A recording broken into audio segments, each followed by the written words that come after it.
I feel that first and foremost, a review of the 95 reforms is well overdue. I've said this a number of times. Those reforms were expected to do great things, improve things, but they haven't. And in many instances, they've created more problems. Whilst they've brought some benefits, and perhaps we should look at retaining these benefits, we should look at the destruction that they've conducted or committed and how we can repair these destructive reforms that were introduced in 1995.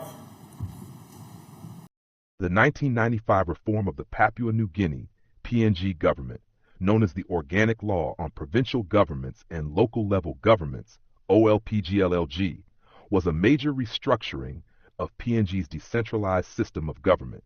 While it aimed to improve service delivery and accountability, several disadvantages and challenges have been widely acknowledged. Key disadvantages of the 1995 reform in PNG. 1. Weakened provincial autonomy. Before 1995, provinces had more political and administrative autonomy. After the reform, premiers were replaced by provincial governors, who were also open MPs. This centralized power in the national government and weakened the independence of provincial administrations.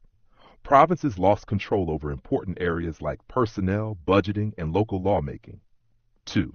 Confusion in leadership roles. MPs began wearing two hats, one as a national MP and the other as a provincial governor.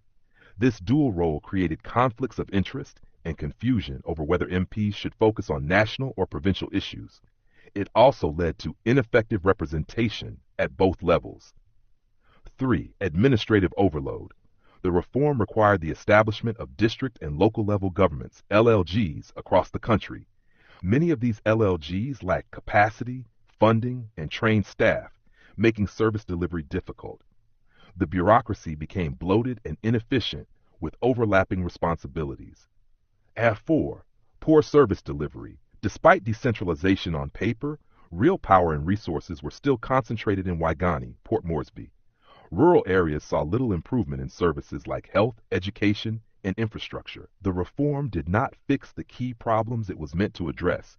Instead, it sometimes made service delivery worse. 5. Increased political interference. The national government gained more control over provincial and local governments.